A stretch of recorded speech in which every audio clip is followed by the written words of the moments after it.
Good morning, afternoon, wherever you're listening from, and welcome back to Brilliant Minds, where we are two licensed therapists, but we are not your therapist. And we're back with a regular episode today, talking about some things that we kind of talked on and off with our guests. But first, Olivia, why is your hair curly today? Let's talk about the elephant in the room. I'm a very different person now because I have figured out that the curling iron is my bitch, and now I'm better than everyone else.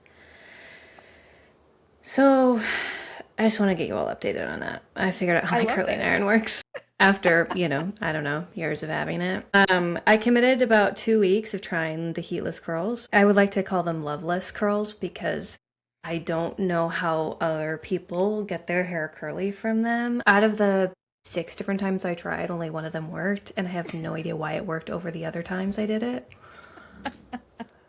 Oh, And I don't want to hear no. like, oh, you actually have to use like this kind of sock, and actually it's this method. Like, no, I have my curling iron and I'm better, so it's fine. You know what? We could Here put we are. heat on our hair. It's fine. We're millennials. It's basically the only heat I ever put on my hair. I used to straighten my hair every day in high school. Look at Yeah, this. I, What is I this? I was the same. My hair is pin straight, and I used to straighten it Who too. are we? Like, what on earth was that achieving? Also, that was during the time when I would wash my hair every day. Right, same. Right. Same. Like, I'm gonna what write a this circus. down. This might have to be for our rabbit trail episode. Like, oh yeah. Whew, pause. Yeah, let's. What are we talking about today? Well, something that we talked to both Norma about and our other guests that you guys will see soon is burnout and self-care. And so we thought we'd spend a little bit of time today like talking about what maybe that has looked like for us, or maybe if we have some, I was thinking like tips or skills or things for people who are neurodivergent and self-care, because I think that Yeah. those things look very different for neurodivergent people. Yeah, absolutely. Especially if you have the mental or physical restlessness side, self-care. I think just by nature has to look different, right? Like, because your mind has to be stimulated enough to be able to relax, but not overstimulated, which is a really fun balance to strike for anyone out there that has actually tried to strike that balance. You know, Yeah. as I was thinking about this topic, I actually wrote down a question, and it was like, is burnout actually avoidable? That's a good question. I hadn't really thought about it in that way. And maybe there's more nuance to that question, right? Because I know that when we have talked about it in the past, we've kind of talked about this idea of there being stages of it, where there's kind of like the beginning, the middle, and the kind of advanced stages. And maybe the beginning stage is not avoidable, but maybe the like more advanced stages are. I don't know. I think it's interesting to think Yeah. about, is it even a thing we can avoid, or is it something maybe especially neurodivergent people have to experience? Yeah, and it also makes me think about maybe the different types of burnout. I think stereotypically when people think about burnout, and when I think about burnout, I usually equate it to being about work. Yeah. But burnout could look like a lot of different things. Like I was thinking about this idea, like it came up was it last week or this week? I can't remember exactly, but I think if you expand the definition of like what burnout is and what it can look like, I think people that are neurodivergent are burning out all the time in the sense of Hmm. the ADHD person who picks up a hobby for 2 to 3 months and then Right. loses complete interest or burns out on it Hmm. and moves on to something else. Like, I think that there are different versions of it, and I think that there are different severities of it. And also, I think it could be even like more broadly applied than how we use it generally Yeah. now. Yeah. Yeah. And I think under those stages that makes a lot of sense too, right? With the kind of the beginning stages and the advanced stages, the type of burnout you experience. There's all these different like we could probably build this crazy little like map of what type of burnout do we have? Yes or no, right? Like what Right. stage are you in? Because there's very normal burnout, like you're saying, like getting the ick is like under an umbrella of kind of the burnout thing, right? Developing that ick or that being bored with a hobby. But then there's also like what I described last week of taking a literal 8-minute nap between meetings because your body needs that reset, right? Like, or physical That's still so ailment wild to burnout. me. Like, I want you to know that became my Roman Empire for a little bit of like Man, just like, is this 7 minute nap worthy feeling or like Yeah. wild? Yeah, I think that's a good question. I mean, if I had to just answer it right off the top without getting into the nitty gritty, I would say that I don't think burnout is avoidable. However, I think we can continue to learn from what burnout looks like for us and improve how we recover from it, improve what we learn from it, change it, make it less intense over time. Like I think we can work with it, but I don't know if I would say we can avoid it. Yeah, I mean, I think I would ditto that 100% because I mean, for me, I think I had to learn through burning out. Like, I think I learned what my boundaries were for myself with work. I think Mm, I learned how to develop structure through burnout with myself. I think I learned like acceptance through burnout too, of like, especially the hobby and interest driven type of burnout where I'm like, oh, I'm just going to move on from coloring for a little while. Like, there is a level of acceptance that I've learned through that. So I think that's an interesting way to think about it for sure, is like, it's not all bad and there's something that can come out of it, even though it might feel like the darkest pits of your life in that moment. yeah, I think that's how I would kind of reframe it too of think burnout can remind you in an unfortunate way of what's important to you and Yeah. like why you're doing what you're doing. I was thinking about burnout in relationship to work, and I was thinking about because we talked a little bit with the different like our guests that we've had on the podcast now about how we recognize burnout for ourselves and all that. And I was thinking about it, and it's like we are both so fortunate and privileged to be doing work that we really love, that is like Hmm. important to us, that's in line with our values, but there's just like that we love to do. And I think the biggest gauge I lean on when I think about burnout for myself is how much am I feeling dread when I go to work? Hmm. Like, Hmm. it's the feeling of dread. But I'd imagine for somebody else that doesn't necessarily feel called to what they do or love what they do, or what they do is just kind of a function of having to be human and pay for things and all that, that their Right. feeling of dread is probably not a good marker for if they're burnout or not. And I'm Yeah. just thinking about like the privilege that is for like you and me of we like Hmm. love what we do and it makes burnout different for us. Yeah, yeah. And that feeling of dread is maybe a sign of just like, hey, we need to take a rest or like take a step back. And where for other people, I think you and I both have probably experienced this with clients throughout the years, but it's like, well, what does this burnout mean? Right? Is this like you got to switch careers burnout? Is this you got to take a vacation burnout? Is this something very different? And that's always a really interesting consideration because just like you're saying, if you really truly love your job, that might not be the answer. And I think that a lot of us Yeah. have been raised that way of like, oh, if you're burning out, that means you just don't love your job, right? Or you just don't love what you're doing. And it's like, well, you can still Mm, burn out like motherhood. I'm sure you can burn out from being a mom or a parent, and you can't really just like yeah. give up on that. You can't move on and not be a parent. Like Yeah. you could, but that's real fucked up. Yeah. I burn out on parenting at about 4:15 every weekday. Well, that leads me to a good question for you is like, what is your experience with burnout? Like, have you experienced job burnout? Do you experience it mostly with parenting? Like, what is your experience?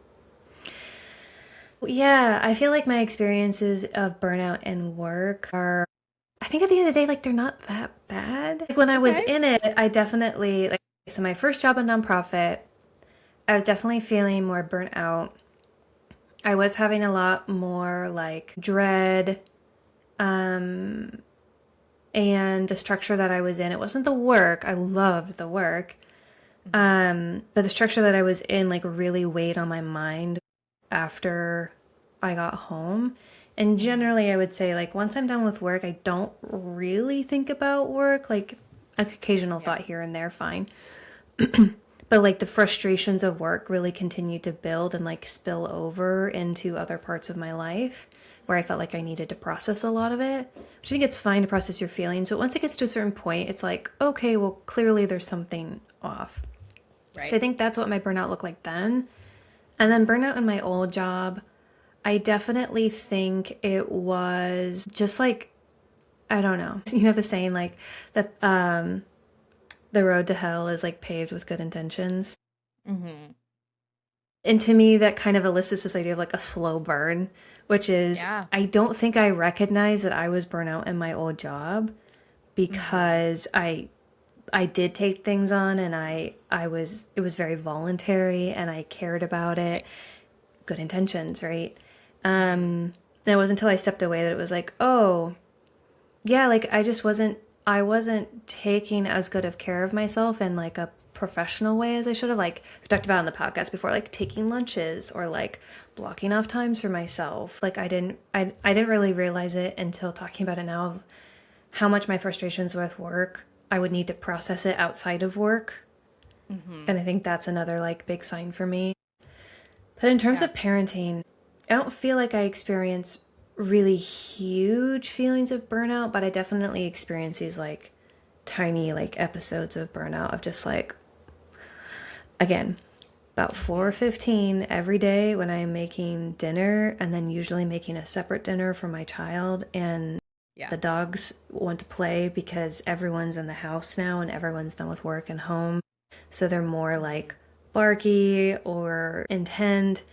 And then my daughter like wants to help me or be involved or like wants my attention or is harassing the dogs and like doesn't want my husband to engage. Like it's just Right.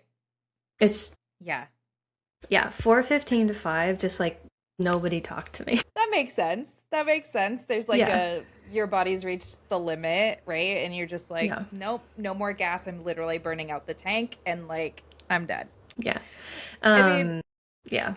But I can't think of like any like big moments. It's just like a lot of right. small like oh, get this over with, please. Yeah, yeah.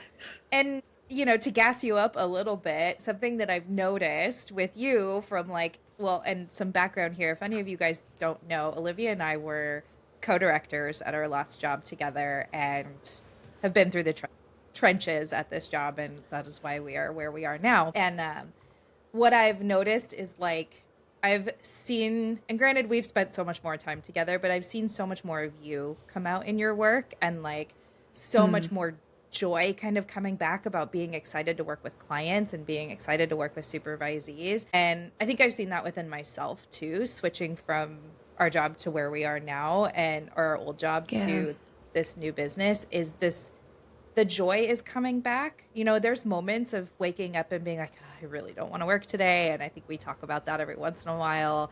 Yeah. And a lot of that does come with like maybe just more stressful weeks when it comes to finances or, stressful decision making or things like that. But we want to do that. And that is actually bringing us joy because then we can come back around and be like, oh my God, we did this thing. We made this really big decision and we're doing this thing. Whereas in our old job, we would just be like, fuck this. Like, so like just it wouldn't go Yeah. away. We wouldn't come back to like, oh, I'm so glad we're doing this thing. I can't like I'm so excited I got to make that decision or hire this person. We lost that kind of at the end. We lost that excitement that we had. Yeah, it's interesting that you bring that up because I had this thought the other day. I do feel a lot more free, I guess is the best way I could Hmm. describe it. And I Yeah. had this moment a week or two ago where I'm like, I am self-disclosing so much more Mm, with everyone I work with just across the board right now. And it hmm. made me do kind of a little bit of a double take of like, am I like oversharing? Because that's such a Yeah. like common experience for people that have ADHD. Right. And yeah, but when you say it like that, like I agree. I think the pressure of the role, Hmm. I think was isolating in a lot of ways. And I think how I internalized that pressure and how it came across is that I wasn't able to be as myself as I wanted to be with the people Yeah. around me. And I think I did the best I could. It wasn't like I was disingenuous, but just that like Hmm. yeah, I don't know. I didn't feel as myself as I do now, Yeah, I would which I is, would yeah. totally agree with that. And like, my experience with burnout is pretty intense, I think I would say. Like my first job out of my like bachelor's degree was really, really intense. It was, in-home ER care. And so I would like go to homes for people who were high ER utilizers. So it was like more than 3 ER visits in a month, and I'd have to like go to their house and like track them down. And it was really intense. And I burned out of that job very quickly too because I was like calling out because I was sick a lot, and like it comes out very somatically for me. So with my body, I end Mm, up getting like physically ill. And same with my next job, right? I was like community mental health. I was being told to see 60 clients on a weekly basis. Like there's not enough time in the week to see 60 clients. Like absolutely crazy. And same thing with the next job where I was promised less than that. And that was when I started taking those like 8-minute naps between sessions because I needed to find space for my body. And then, in this most recent job, over the last few years, I developed like a brain condition that flares up with stress and, other chronic health issues that you and I both talk about a lot. But this brain one was the yeah. one where it was kind of like something is not right. Like, this is not okay. I can't keep putting my body through this stress. And after planning my wedding, I think it became very, very real where I was like, I need to figure something out. I can't keep putting my body through this stress to where my like brain literally feels like it wants to explode out of my head. Like I cannot keep doing this. Yeah, I think that's a valid point because when I look back at these like different moments in time where I've transitioned from one job to the next or roles or whatever the case may be, and then like looked back and been like, oh yeah, I was actually kind of like burnt out a little bit. I mean, I also was like developing new conditions. Like I my eyesight got really bad, and that's when I started needing glasses. Like I didn't need glasses until I was like 27. Oh my gosh. Yeah. I did not So know that. yeah, so like I didn't need glasses until I was 27. It was like right at the end of my like nonprofit role. And then like Whoa. in the last year at my nonprofit role, I like developed sciatica, like really, really bad. And I just blamed it because I was doing home visits like all over the county. So I was in the car Yeah. driving like all of the time. And in the Yeah. county that we live in, it's like super spread out and there's parts that are really rural. So I was in the car like all the time. And so I just thought it was like the angle of the car. But it's like I was doing Yeah. home visits all the time for like 3 years. And I never had that issue until like the last year. So it's like I Yeah. bring up that example of like, is it possible that if I wasn't feeling burnout, I wouldn't have developed those things? Potentially, but like, I don't know. Right. Or maybe not as early. Right. Like Yeah. I don't know. And I Yeah. think that the concept of a flare up too is interesting because I know when I get Mm. stressed, I like experience more headaches and vision issues and things like that.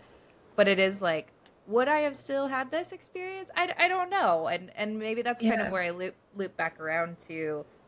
I've learned a lot about myself having gone through some pretty intense physical burnout and learned about like you and I talk all the time about what our work schedule limits are, and we're both like we do not work on Fridays. Like that is our limit. I do not see clients on Thursdays. I will sometimes see supervisees, but only if I'm feeling up to it. Like, and that is because I've learned so much about what my body needs and how much capacity I have, right? Like I only see 3 clients in a row because if I see 4, I just like barely lose it a little bit at the end. Yes, so true. Yes, scheduling I and used lunches, all those. Right, yeah. I used to have this in our old job where I would on days that were like particularly stressful, my eye would start to twitch. And that's when I immediately I'd be like, okay, I am stressed and I like need to take a second. That was like my immediate like, oh, my eye is twitching. Oh, okay, let's take a moment. Yeah, so I look back and I mean even too the job that we met in, gosh, I transitioned from my nonprofit job where I was like really burning out. And also like I recognized that it was not for me and I was looking for a job for like almost up to a year, but I was like really picky about where I was going to go, Right. what I was going to do.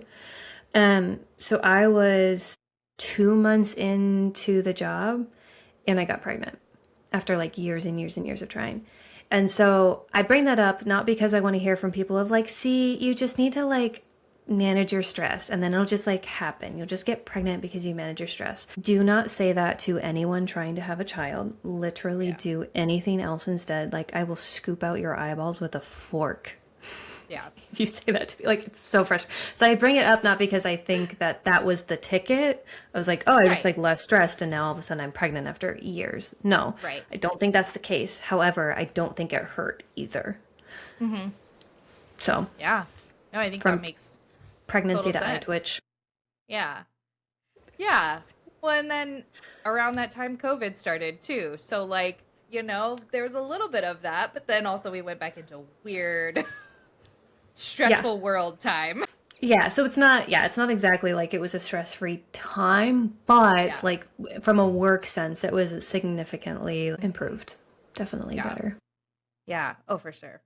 Yeah. I mean, you mentioned like the work burnout. I was going to bring up because it made me think about, because I haven't had really like intense, I don't think, feelings of burnout. I can usually tell when like a role isn't right for me anymore, of like, it's not, something's not working. Can Mm. usually just kind of tell because vibes. Yeah. But I will say, like, educationally, by the end of my master's, I was completely, Mm. absolutely, like, utterly burnout. Just like Yeah. done, done, done, done, done. And so I think working was such a relief at that point because I didn't have to, like, do assignments. I was like, oh, thank God. Yeah. That Oh, I for think that's real. probably where I experienced the most burnout in my life is from school itself, like getting through college and then getting through my master's. My master's wasn't too bad, but my bachelor's was an absolute nightmare to get through. Yeah. Same. It was like, What's with that? I don't know. And maybe it's because the masters we were just more passionate about. Like, I was definitely more excited to be learning about counseling. I mean, I know my program is different, but I was definitely more like driven and ready to be like, oh, I can do counseling right now and I can like do mock sessions. This is really fun. Where my bachelor's was like, oh God, I have to take another German class. Fun fact, technically, I have two minors, one in German and one in art history, but I never graduated with those degrees. So, Yeah, do you want to hear the minor I almost had and I didn't have it by like yes. one class? Yes. Biblical studies. Oh, that makes sense. That tracks for you. Yeah. Yeah. Well, okay, my master's was easy in my opinion because Mm. just like the program wasn't as rigorous. And I felt a lot less pressure to do well because in my bachelor's, I knew I needed to get my master's. Like that was my goal. I knew I needed to go for it. It was on my mind. It's what I wanted to do. And so in my mind, I'm like, I need to get good grades so I can get into a good master's program. But in my master's program, I don't give a flying hoot about a PhD. So it doesn't matter what, I just need a Right. pass, right? Like the pressure internally was just completely different, but also Yeah. just like the program really wasn't that rigor, like it wasn't that intense. It was an online program, and I'm not trying to say online programs are not intense. I'm just saying that like back in 2016, literally like 10 years ago, Yeah. Yeah. a 1 year master's program, like it isn't that serious. No, So, same. I got my master's online too, and it was like intense in some ways, but it was like, I think there was just more interest and drive, which yeah. is something that I'm learning as neurodivergent, right? Is that like we are so interest driven. We are so like, this is in my best interest. So I'm going to do, it may not be our best work, but we're going to do the work because we're actually like into it. We're actually enjoying Yeah. that. And that's something now too with like building this business that I feel so much more settled and grounded in and a lot less like dready is that like I'm just excited and interested in what we're doing. And in my last jobs, like I think our last job, I was really interested and really liked what we were doing, but the end goal didn't wasn't quite right, right? Like the end goal of what we were doing wasn't really what we were interested in or what we wanted. And now it is. And then the previous job, it was the same thing where it was just like the only interest that there was in that job for me at that time was like get licensed, like see these clients get Yeah. licensed, right? And there's a burnout experience with that that's different and unique where it's like I just want to get licensed so I can move on to the next bigger and better thing for myself. Yeah. And let's be honest, so much of it can be financially motivated. Of when you Hmm. get licensed, not only does that open more doors for you in terms of the jobs and positions that you can go for, but you get paid more generally, or you should get paid more. Yeah. And so, yeah, I think there's a total push to do it. And, you know, this is where I'm going to highlight how my license is better than everyone's. Is because when I was getting my license in the state, I was still having to do 4,000 hours instead of 3,000 like everyone else. Hmm. And so I had to have my associates for at least 3 years before I could get my license. Now you can do it in like two, Hmm. and it's actually doable in two. And three, like Hmm. 3 years, 4,000 hours. It's like diabolical. Now they don't have Yeah. that, which I'm really grateful for, but I really felt like I went through the ringer. By like the third year, I was so done. I was so done. I hated Yeah. it. I was just like, Yeah. why? Why do we need 4,000 hours? Like, I already know we're better than everyone. Why do I need to do an extra 1,000 hours to prove it? It's Oh my true. goodness. It's Um, true. this kind of leads me to a somewhat related question because we're Yeah. also going to be talking about self-care. Because I was thinking about this, and I feel like because we referenced earlier that self-care for people that are neurodivergent does look a little bit different, or can look a little bit different, and Yeah. sometimes needs to look different. Yep. But I often see, and I feel this sometimes myself, neurodivergent people feel guilty Mm. about what they use for self-care. So I was going to ask Yeah. you, what self-care do you do that you feel like sometimes guilty about? My gut really wanted to say like reading and like scrolling on my phone. Like Mm. just or maybe more like generally being vertical horizontal. Being horizontal. I was like, vertical, where is this going? Like being horizontal. Any type of self-care that I'm doing where I'm laying down or like on a couch makes me feel guilty because I'm not, and I preach this to my clients all the time. I don't have to produce anything. I don't have to be productive to take care of myself. But I'm feeling like I do not deserve to be laying here scrolling on my phone, or I don't deserve to just be enjoying this book right now. And I'm still kind of exploring where that thought and that feeling comes from. I think I know, but like still diving into that is a challenge for me. But that is kind of the thing, is like any situation where I am horizontal, I will wake up and be like, what did I forget to do? Like, or I'll come out of it and be like, what did I forget to Mm. do? Oh my gosh, I forgot to do the dishwasher. Or like, ugh, I have all these dishes in the sink still. Like, there's all this shame that comes up after I am horizontal for even 10 minutes. Yeah, I've noticed the same for myself. I like to call it the productivity monster. I feel like women with ADHD have the productivity like monster in their brain, and it just like it's a pesky one. Very. My husband might laugh at me for saying this, but I have really had to work at the exact thing that you're talking about. That like if I have free time, that it's okay to just do whatever. Like I don't need to fill it Yeah, with stuff.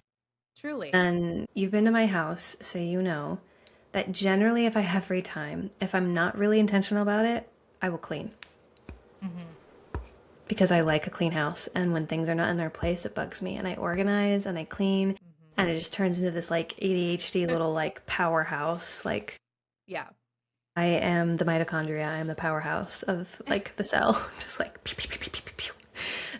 But I worked more recently, I would say like last like six-ish, 9-ish months of Uh-huh. like when I have free time, like letting myself have free time. Yeah. And like one of my biggest things that I do for self-care, which I think a lot of people have different opinions about, and I mentioned this on the podcast before, I play video games. Hmm. And the greatest thing about it is that when my husband has free time, he just like games. He just does whatever. He doesn't think about like what needs to be done in the house or like what could be done in the house or like other things. He Yep. just like goes and spends his time. And so when I have free time, I'm like, do what he does. You don't need to do anything. You just go play games. It doesn't matter. Hmm. It's okay. Hmm. And when I actually like let myself do that thing, whatever it is, color it, like doesn't matter. I Yeah. do feel so much better. But I have to like Yeah. very intentionally be like, what would your husband do? He Mm. wouldn't worry about anything and he would sit on his butt and he would play a game and that's what you're going to do. Yep. Yeah. Yep. Oh, Yep. totally. I had to do the same thing too. I'm like, what would my husband be doing right now if he had the free time? And it's like being horizontal. He'd Like, be laying on the couch. Yep. yeah, this man loves to be horizontal and on the couch. Like, it's kind of endearing, but like I struggle so much. Even like this Sunday, he was like, "So what are we going to do today?" And I was like, "Literally all I want to do is sit on the couch and just like not do anything." That's what I said in the morning. And he goes, "Do you know yourself?" He's like, "You know that if you sit here all day horizontal on the couch, you're going to get up halfway through the day and pace because you're going to be antsy that you're not being productive." And I was like, "God damn it." Way to call me out.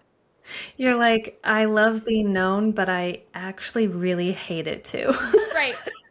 Exactly, exactly.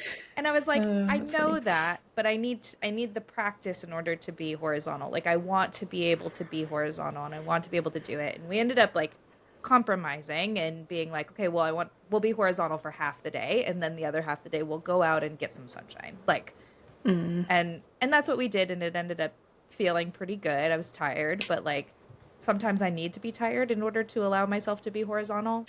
Yeah, isn't that such a fun pickle? Yeah. I mean, I've never really directly asked you because I think I already know your perspective, but do Uh-huh. you think playing video games counts as self-care? Oh yeah, totally. Yeah. See, I think so too, obviously.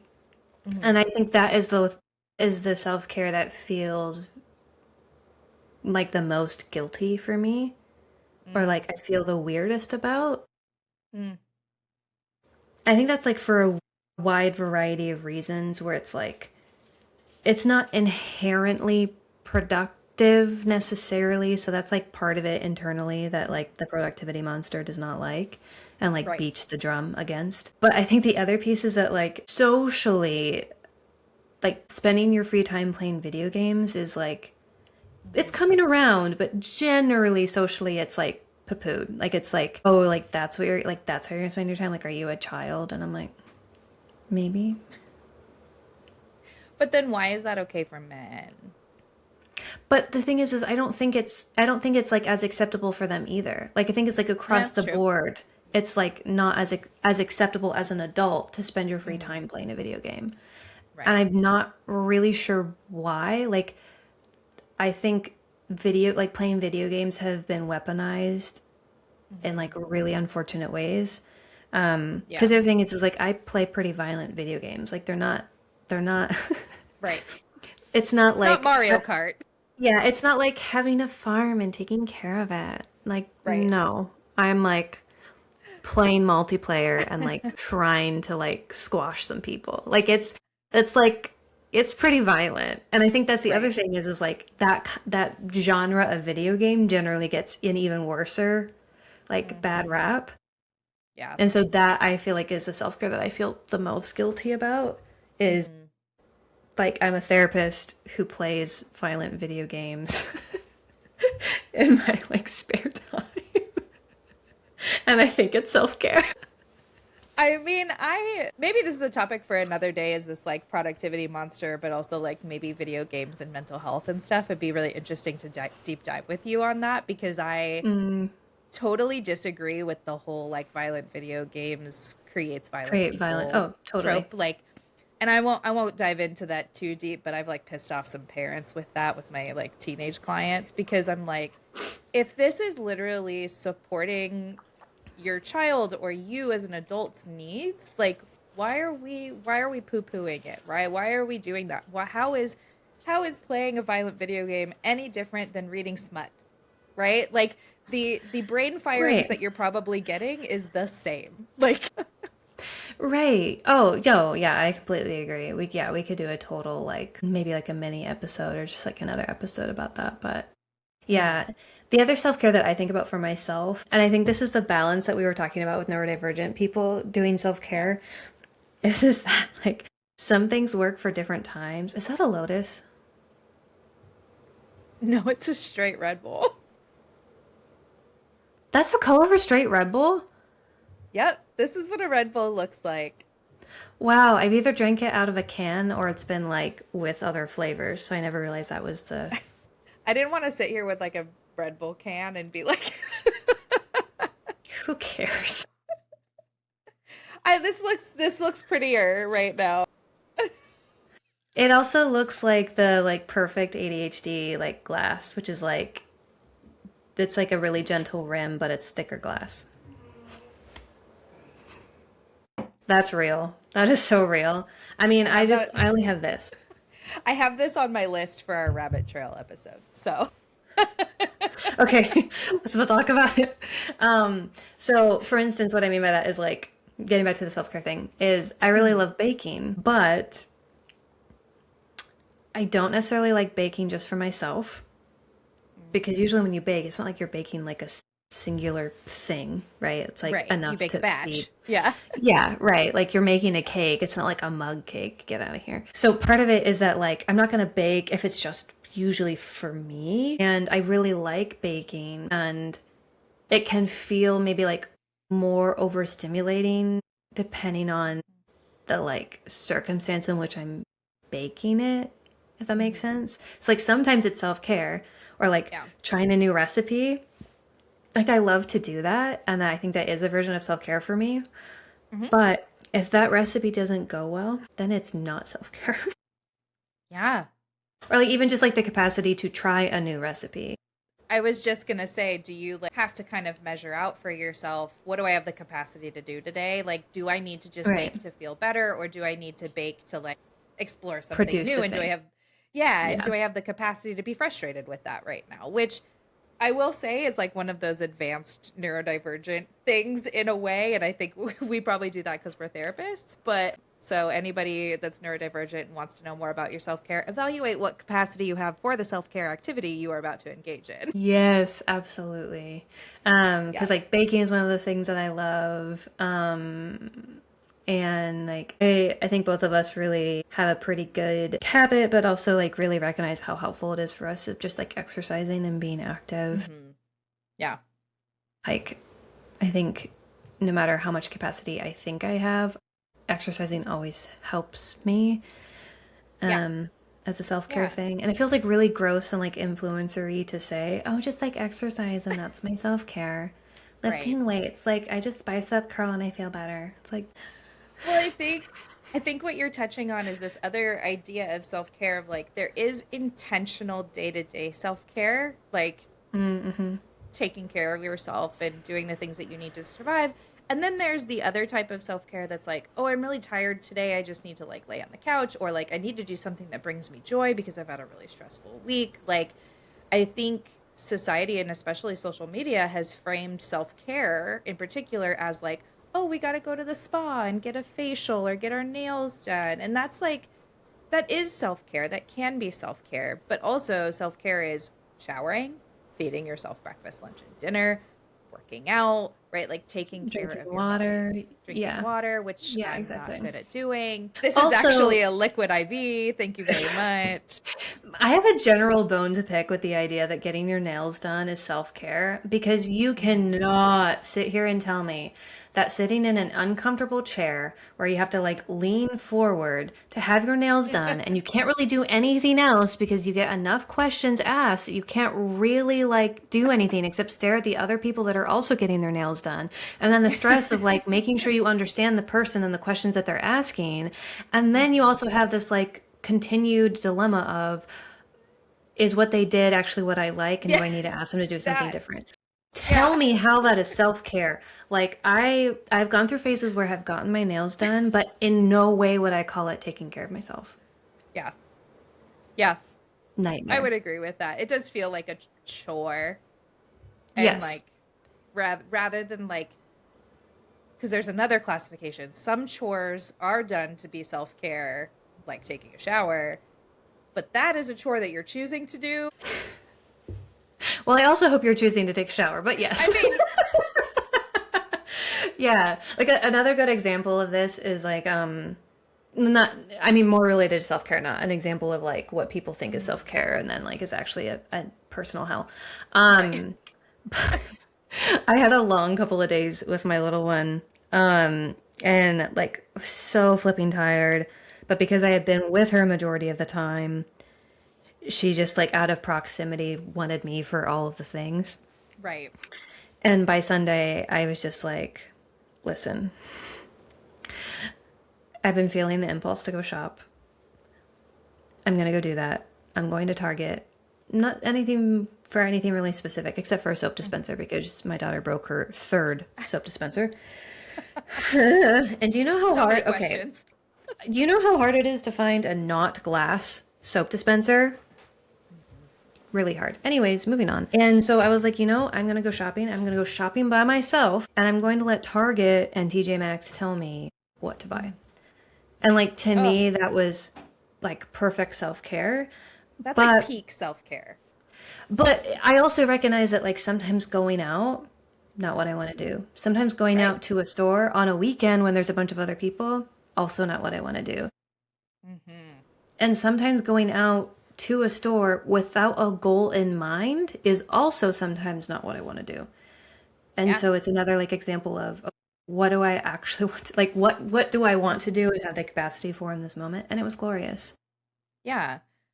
Yeah. This might be really like therapist-y for me to say, but like I've worked with a couple people who have created, I think I learned about it as like a dopamine menu, but I've kind of reframed it Mm. for a lot of people as a self-care menu, where it is Oh, like okay. in order to build that skill of what do I have the capacity for? Where is my headspace today? It's kind of Mm-hmm. this like evaluate that, and then here's a list of your self-care things that you can do that don't take away from your capacity, and then here's a list of self-care things that add to your capacity or that like you might need a little more capacity to do. And like having those kind of classified is really helpful where they can look at it and be like, actually, I think I just need to stay at home and engage in those self-care things because those Right. all sound dreadful today. Or, the reverse where it's like all those things seem really fun and those seem really boring and dreadful today. And Yeah. evaluating that capacity can be really powerful and a way to create some balance in your life and fight that productivity monster and that burnout brain. Yeah. So I'm going to tell you something that I haven't told you yet. Oh.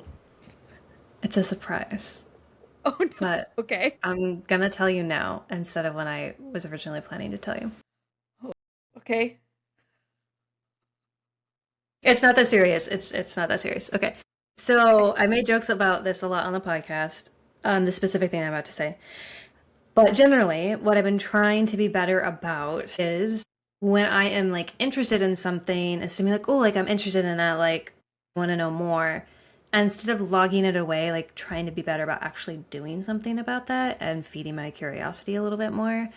Yeah. Because I find that between work and parenting and trying to figure out what on earth I'm doing for parenting and then what on earth I'm doing for work, my like it's not that I'm not curious, because I'm still curious in a lot of ways, but I don't feel like been feeding into it and in the ways that I want to. Right. So I was really curious about something and I saw a reel about it and it was this person and she recommended different books and I got one of the books from the library like a month and Hold a on. half ago. I know. Nope. And Ah! I am 50 pages away from finishing the book. You guys, I this ha is such a big deal.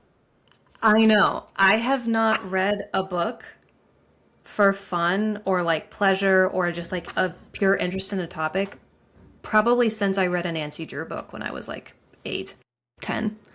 What is happening? I know. I know. It's been a grand experiment, which is why I haven't said anything because I like haven't wanted to jinx it. Right, Because I've right. been like really intentional about like, okay, if I don't finish, I don't finish. Like it's okay. Like if I just like lose interest or like Yeah, I you're don't have good. the time or whatever. That's amazing. I know. I I'm like as I'm getting closer and closer to the end, I've actually had this question pop up in my brain and I'm like, who is this? Yeah, The who am I question, talking to? yeah, I know. The question has been, what am I going to read next? No, I know. I'm floored. I know. I've actually transcended.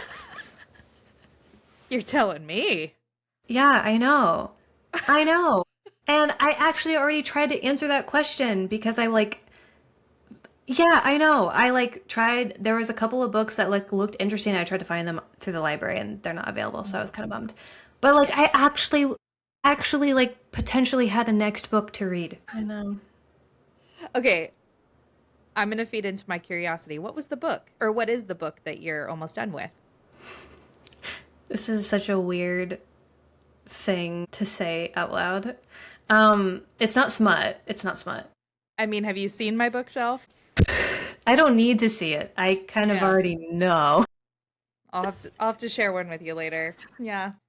So it's actually funny that we're talking about our minors that we didn't have. Mm-hmm. It's basically a book talking about the difficulty in translating the Bible. Oh, interesting.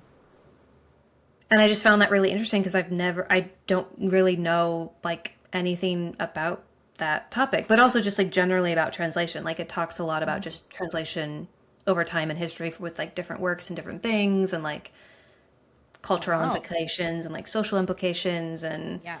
like all that. And it's really, really interesting. And I've just like never read anything about it before. And I was like curious and I found the book. I had it like recommended by somebody that's like on social media that I really like, Yeah. who's religious but also like very critical of religion, which I really appreciate.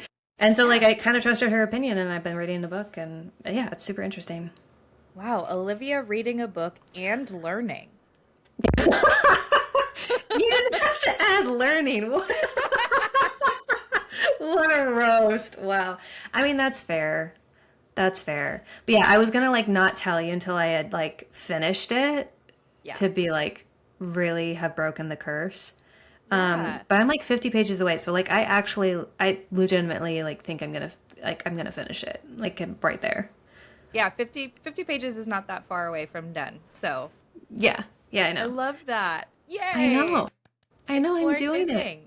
Yeah. Yeah, slowly but surely. I mean, yeah, it's one of those things where like I felt a little bit of shame for not being a reader, at least of something. Like even if it wasn't for work or if it wasn't to learn, just like for pleasure. There's so many Hmm. people that read. I'm like, Hmm.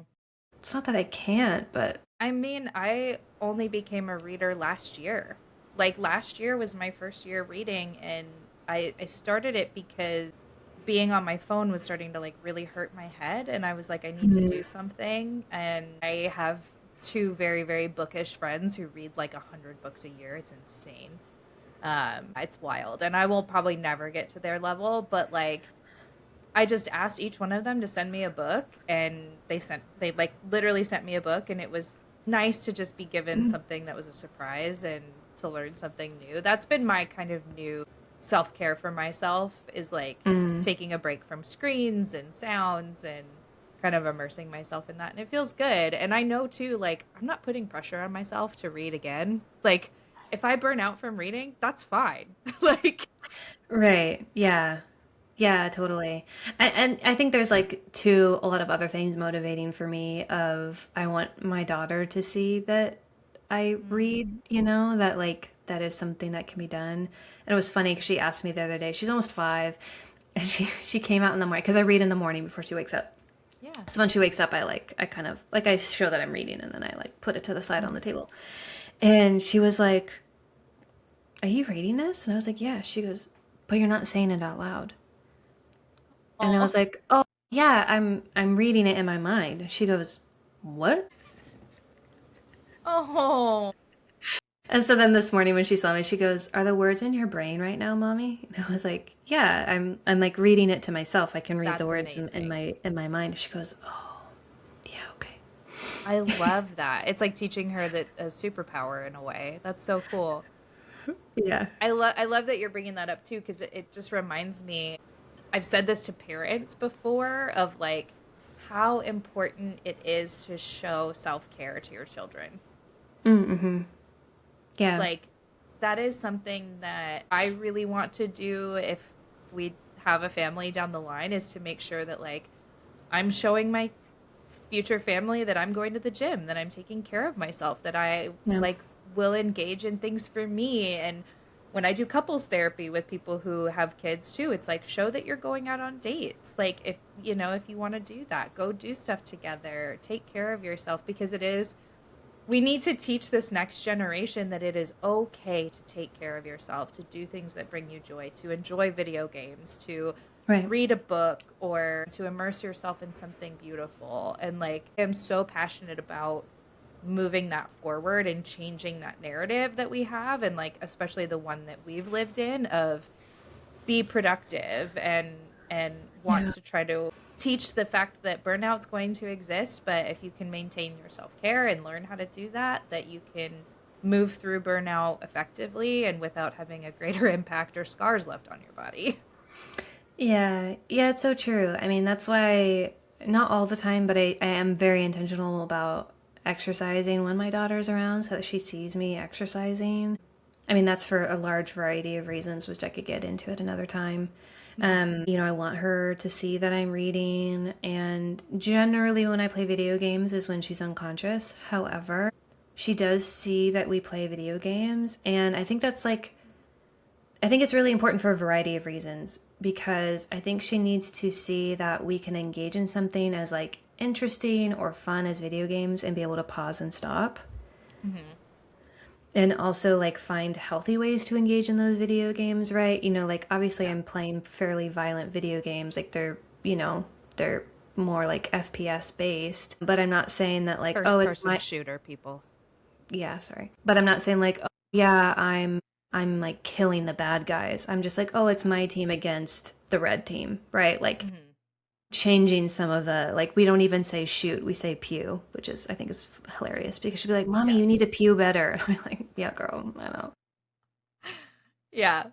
Yeah, and I've seen you play video games with her on your lap, and it's the cutest thing. Like that little game with whatever his name is, Jeff, the little shark guy. Yeah, yeah. And that was the Rivals. cutest thing because she doesn't, she's not like knowing that you're killing people, but like she's just like, this is just so fun because you're this cute little shark like jumping Yeah. around this like world, and there's Yeah. colors and vibes. Yeah, yeah, exactly. Like the And most I love it. competitive she gets is she'll be like, "Get him, guys!" Like that's literally like the extent of Yeah, her competitiveness. It's like, yeah, yeah.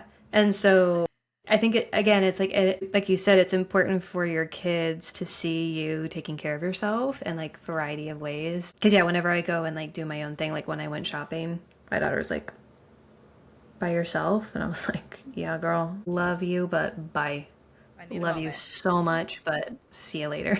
Oh, I love it. This Yeah. has been a fun, really good topic to get into, and I think like our experience together Mm. and our experience combined is an interesting one. I never thought I would like say I was somewhat of an expert at burnout, but I feel like I'm becoming that a little bit, especially when it comes to normalizing it with neurodivergence and like, you know, framing it differently for people, and then this like piece of self-care and really being like self-care is not what social media is saying, self-care is what you make it, and creating this all that like I love this topic and I feel like we could touch on it forever and ever and just keep Sure, yeah. going. But this has definitely been a good one. Yeah, yeah, I liked it. Because self-care has been a lot more on my mind, which is interesting. Like you've been thinking a little bit more about burnout. I've been thinking a little bit more about self-care of like how does it actually look different for people that are neurodivergent and how do I need to change my language and how I'm presenting that and Mm-hmm. like coping and self-regulation and self-care and all that. So I think it was a really good topic to hit on. I think it makes sense to like combine the two, right? Because I don't really feel like you can talk about one without the other. Yeah, yeah, and neurodivergence is so prominent in our lives that we couldn't talk about it without acknowledging it and without acknowledging Yeah. that, you know, everyone is neurodivergent to some extent. I think everyone's along this like spectrum, I guess, Hmm. but it is like you know, it's not that serious, but it is that serious, and create it the way that you want to create it. Yeah, it's not so serious, but it is important. Right, exactly. Yeah, absolutely. I love Man, it. we actually contained ourselves. There were so many times where we almost went off track. I know. I do feel them burning in my brain right now, but we I caught know. ourselves. I know. We're getting real good at this. And I just want to throw it out there too. Thank you to Olivia's neighbor, Yeah. Sherry Muchira. Sherry. Freaking awesome. Yeah. Thank you so much, Sherry, for our new intro outro music. I don't know if you guys noticed the slow transition with that like lately, but I just wanted to put an actual shout out on the podcast for her for being so amazing and creating kind of our little playlist into like a theme song for us. So thank you, Sherry. I'll put her Instagram on the show notes and please go check her out. Yeah, she's an actual queen, composing, writing, playing, singing. Like, she does it all. She's so cool. So definitely check her out. Yeah. Well, and thank you so much for tuning in to another episode of Brilliant Minds. And we hope that we see your likes, comments, shares. If you have questions, thoughts, feelings, let us know in the comments. Please be nice. We'll just ignore you if you're mean or rude. Please subscribe and follow our YouTube channel as well as our Spotify and Instagram. And we'll see you in our Rabbit Trail episode. See you later, y'all. Bye. This podcast is for entertainment, informational, and educational purposes only. Although the hosts are licensed therapists, this podcast is not a substitute for professional mental health services. Listening to this podcast does not create a therapist-client relationship. If you are experiencing mental health concerns, please seek help from a qualified mental health professional in your area. If you are in crisis, call or text a suicide prevention line in your country immediately. In the U.S., you can call or text 988 or use online chat at 988lifeline.org.